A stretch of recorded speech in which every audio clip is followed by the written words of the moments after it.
ഞാൻ ആരെയും വെറുക്കാറില്ല, എല്ലാറ്റിനോടും സമഭാവനയാണ്. എൻ്റെ പ്രവൃത്തിയിൽ ഇപ്പൊ തുലാസ് കച്ചവടം ചെയ്യുന്ന ആൾക്ക് അയാളുടെ ഒരു ഉപകരണമാണ് തുലാസ്, ഭാരം നോക്കാൻ വേണ്ടിയിട്ടുള്ള തുലാസ്. അത് കൃത്യമായിട്ട് എന്നാണ്, അളവ് കുറച്ചു കൊടുക്കുക അങ്ങനെയില്ല. ഈ പണ്ടൊക്കെ ഈ നെല്ല് കൃഷിയുള്ള ഇടങ്ങളിൽ 2 തരം പറ ഉണ്ടെന്ന് കേൾക്കാറുണ്ട്, പറഞ്ഞു കേൾക്കണമെന്നാണ്. ഇങ്ങട് സ്വീകരിക്കാൻ ഒരു പറ, അങ്ങട് കൊടുക്കുമ്പോൾ മറ്റൊരു പറ എന്നാണ്. ഒരു പറ എന്നുള്ളത് അളവാണല്ലോ, 10 ഇടങ്ങഴി അരി അല്ലെങ്കിൽ 10 ഇടങ്ങഴി നെല്ല് ഒരു പറയാണ്. പക്ഷേ ഇത് 2 വലിപ്പമാണ് അത്ര.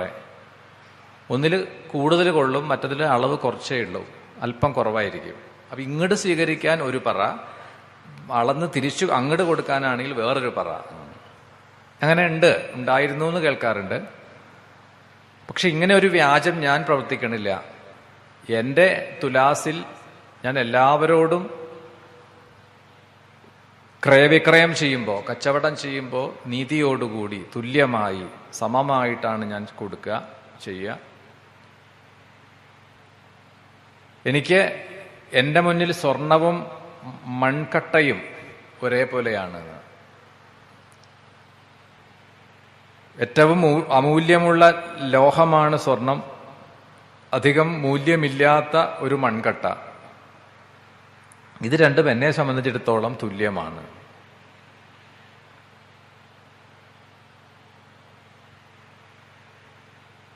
എനിക്ക് അർത്ഥഭോഗങ്ങളിൽ താല്പര്യമില്ല, ഒന്നിനെയും ഞാൻ ഭയക്കാറില്ല. അതേപോലെ തന്നെ മരണത്തെ ഭയക്കുന്നില്ല എന്നൊക്കെയുള്ള ആ ഒരു അദ്ദേഹത്തിൻ്റെ മറുപടി എന്നാണ്. ഇപ്പൊ നമ്മൾ ഒഴുകുന്ന ഒരു നദിയിൽ, ആ നദിയിൽ കൂടിയിട്ട് പല വസ്തുക്കളും നദിയിലെ ആ ഒഴുക്കിൽപ്പെട്ട്, ഇപ്പൊ വർഷകാലത്തൊക്കെ ആണെങ്കിൽ പല സാധനങ്ങളും ഇങ്ങനെ ഒഴുകി വരണത് കാണാം. മരത്തിൽ നിന്ന് വീഴുന്ന പൂക്കളും അതുപോലെ മരം ഒടിഞ്ഞു വീഴുന്ന കമ്പുകളും ഒക്കെ ഒഴുകി വരും. നദ്യാമൊഴുകുന്ന കാഷ്ടങ്ങൾ പോലെയും എന്നൊക്കെയാണ് അതിലെ. ഇപ്പൊ നമുക്ക് ഇപ്പൊ ഭാഗവതോ അല്ലെങ്കിൽ രാമായണമോ ഒക്കെ കിളിപ്പാട്ടായിട്ട് എഴുത്തച്ഛൻ പകർന്നു തന്നപ്പോഴും ഈ തത്വത്തിനെ അവിടെ എങ്ങനെയാണ് നമുക്ക് പറഞ്ഞു തന്നത്? നദ്യാമൊഴുകുന്ന കാഷ്ടങ്ങൾ പോലെയും. അതാണ് ഇവിടെ പറയുന്നത്. വെള്ളത്തിൽ കൂടി ഒഴുകി വരുന്ന പലതും, പല സാധനങ്ങളും താഴേക്ക് ഒഴുകിപ്പോകുമ്പോൾ അത് കൂട്ടിച്ചേർന്ന് ഒഴുകിപ്പോവും. കുറച്ചു കഴിഞ്ഞാൽ ഒഴുക്കിന്റെ ഗതി അനുസരിച്ച് ചിലത് കരയ്ക്ക് വന്നടിയും, മറ്റു ചിലത് താഴേക്ക് ഒഴുകിപ്പോകും. അപ്പൊ യാദൃച്ഛികമായി കൂടിച്ചേരുകയും വേർപിരിയുകയും ചെയ്യുന്നത് പോലെയാണ് മനുഷ്യന്റെയും ജന്മം. അപ്പൊ അതുകൊണ്ട് നമ്മൾ ഇവിടെ ജീവിക്കുന്ന അത്രയും കാലം ഒന്നിനെയും ഭയപ്പെടേണ്ടതില്ല.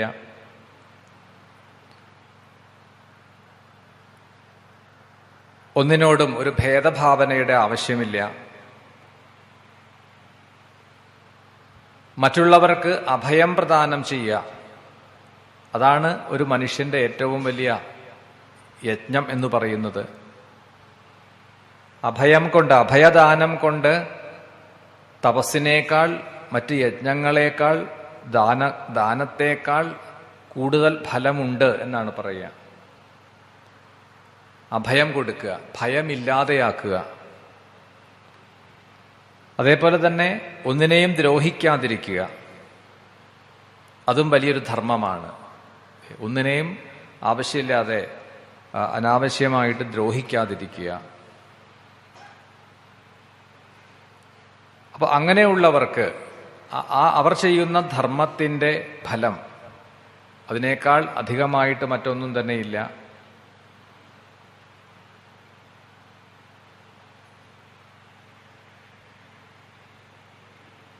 അപ്പൊ ഇവിടെ ജാജലി വീണ്ടും പല സംശയങ്ങളും ചോദിക്കുന്നുണ്ട്.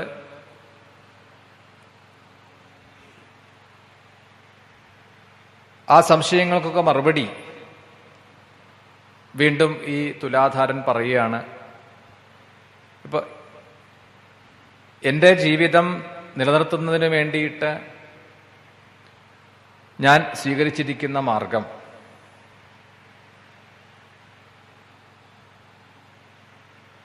ഇപ്പോൾ അങ്ങ് തപസ് ചെയ്യുന്നു എന്നതുപോലെ ഞാൻ എൻ്റെ കർമ്മങ്ങൾ, ആ കർമ്മങ്ങളെ ഭംഗിയായി നിർവഹിക്കുന്നു. എൻ്റെ ജോലി എന്താണോ അതിനെ ഞാൻ ഭംഗിയായിട്ട് നിർവഹിക്കുന്നു.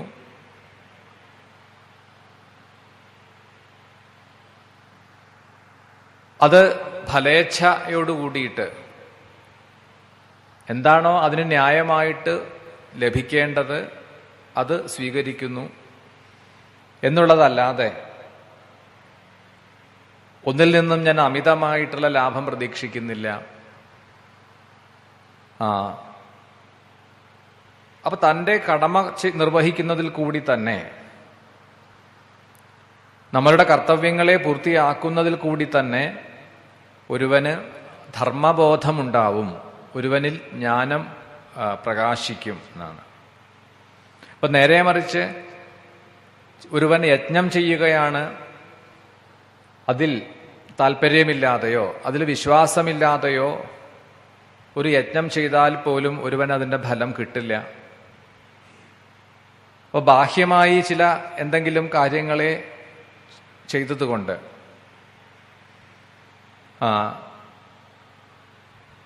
അതിന് ഫലമുണ്ടായിക്കൊള്ളണം എന്നില്ല.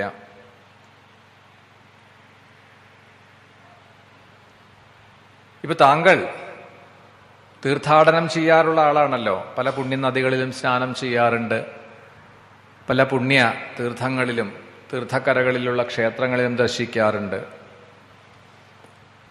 അപ്പൊ ഇങ്ങനെ പല പ്രദേശങ്ങളിലും പലയിടങ്ങളിലും ദൂരദിക്കുകളിലും പോയി പുണ്യനദികളിൽ സ്നാനം ചെയ്തുകൊണ്ടുള്ള തീർത്ഥാടനത്തെക്കാൾ ഏറ്റവും വലിയ തീർത്ഥം എന്താണ്? നമ്മൾ ഇതിനു മുൻപ് കേട്ടു, അവനവന്റെ ഹൃദയം തന്നെയാണ്. ഏറ്റവും വലിയ പുണ്യതീർത്ഥം സ്വന്തം ഹൃദയമാണ്.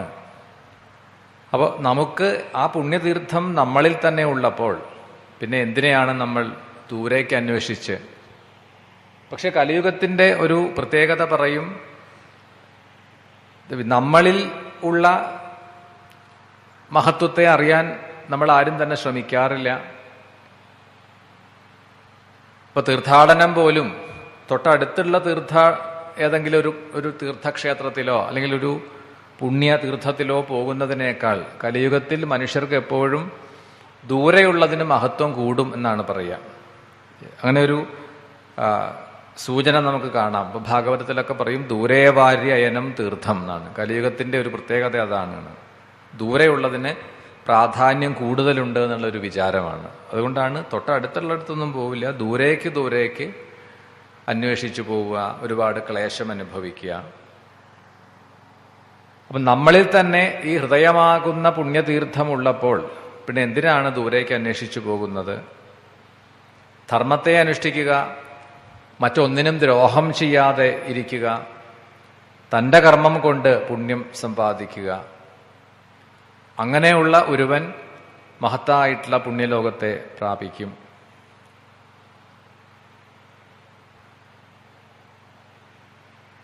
സജ്ജനങ്ങൾ സഞ്ചരിക്കുന്ന മാർഗം, അതുപോലെ ദുർജനങ്ങൾ സഞ്ചരിക്കുന്ന മാർഗം, ഇത് രണ്ടും നമുക്ക് ചുറ്റും കാണാം.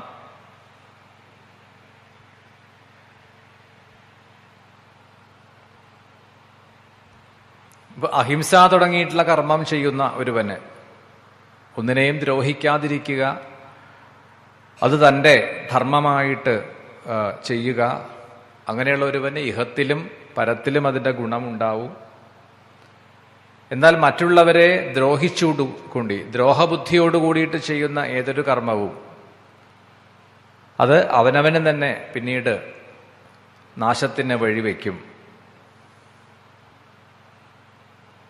അപ്പൊ സൽബുദ്ധിയോടുകൂടി, സമചിത്തതയോടുകൂടി, ശ്രദ്ധയോടുകൂടി, കർത്തവ്യബോധത്തോടു കൂടിയിട്ട് ചെയ്യുന്ന ഏതൊരു കർമ്മത്തിനും അതിൻ്റെ ഫലമുണ്ടാവും.